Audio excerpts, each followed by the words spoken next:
Hello, magandang araw na naman sa ating lahat mga bro mga kabadis, Mati H, Luzon, Visayas, Mindanao. Mapagpalang araw sa ating lahat, Mati H. Ito ay update na naman yung aking pinagpapatuloy na inoperate dito, Mati H, kung saan ang lalim na ito ay nasa 8 feet na, Mati H, kung saan ay panibagong legit HTM na naman ang lumabas sa mismong pinakagitna, kung saan ang lalim 7 feet itong nakasimulation, enter sign at yung coordinate sign marker na arrowhead dito sa portion na ito, at yung counter sign na arrowway ay dito naman yung arrowway na nakalagay, kung saan ang pinakailalim niya ay lumabas itong malapad na bato na kung saan ay meron siyang simulation go down under na dito sa portion na ito, kung saan ay nakawul na rin siya dyan, kung saan nga ang pinakasentro ay dito yung sentro niya, kung saan ay lumabas sa lalim 8 feet itong magkakasama na bato na yan, na kung saan ay yan ay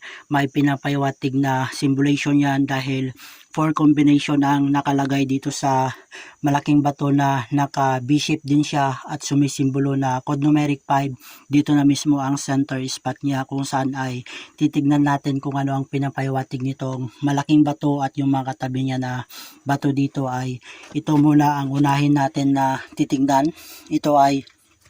simulation siya ng square box at naka B-shape din siya, at ito ang combination niya, hugis item. Pagdating sa kanyang ilalim ay hugis puso, nagpapayawatig wealth deposit, at dito na mismo ang sentro, at ito ay sumisimbolo rin na kuchi or mouth. Ito ay sumisimbolo na dito na mismo ang door entrance niya, kung saan ang katabi niya na mas maliit na naka B-shape ay sumisimbolo ito na code numeric 5 center. At ito pa yung kulay ng bato na makikita nyo, ito ay yellow orange at meron din siyang halong itim. Ibig sabihin, mates, ay positive spot, at ito ay sumisimbolo ng gold deposit dahil ito ay color coding sa deposito na pinapayawatig niya ay gold bar ang nakatago dito na may kasamang jewelries. At ngayon ang titignan na natin, mates, yung malaking bato na ito dahil ito ay may apat siya na combination ang nakalagay dito. Ang unang makikita natin, ito ay naka B-shape, sumisimbolo ng code numeric 5, at kung titignan natin mabuti ay hugis square box din siya. Pagbalik rin natin, mates, sa kanyang side ay ito ang makikita natin sa kanyang side, mates, na meron siyang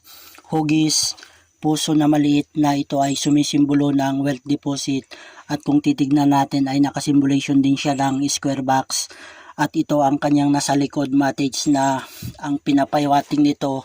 ay gold deposit ang nakabaon dahil ito ay simulation heart. Ibig sabihin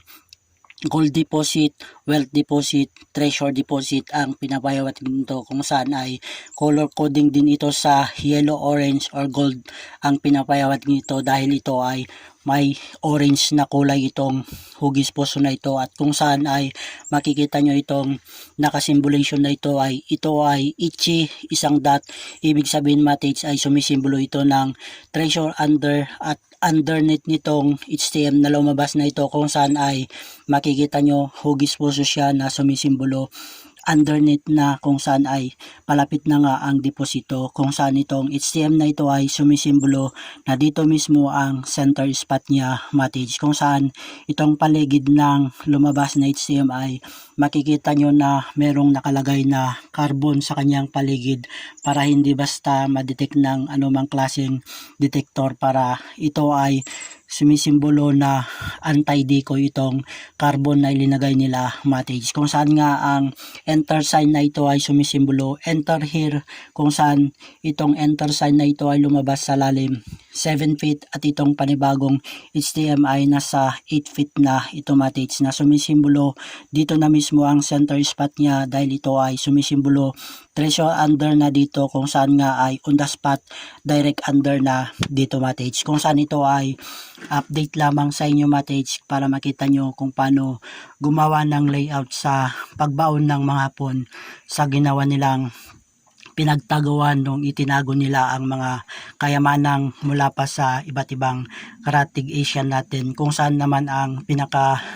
surface marker na abstract na ginawa ng mga hapon dito sa ibabaw ay yan yung malaking bato na meron siyang hugis po, so sumisimbolo ng well deposit, at yung arrowhead na yon na mas maliit ay naka-pointing down dito sa portion na ito kung saan yung countersign, coordinate, sign marker na abstract na ginawa ng mga punay. Yan ay nagpapahiwatig na treasure in front kay eksakto matage ay dito nga yung kinaroroonan ng spot kung saan yung nandito sa baba niya na symbolization D at arrowhead at naka enter sign, at yung D na bato na ito ay meron naman siyang mata dito sa ilalim na nakatingin dito sa ilalim matage. Kaya ito ay napakagandang sharing sa inyo matage para makita nyo kung paano magbasa sa mga legit HTM sa ilalim ng digging, at ito ay magandang sharing sa inyo matage para matutunan din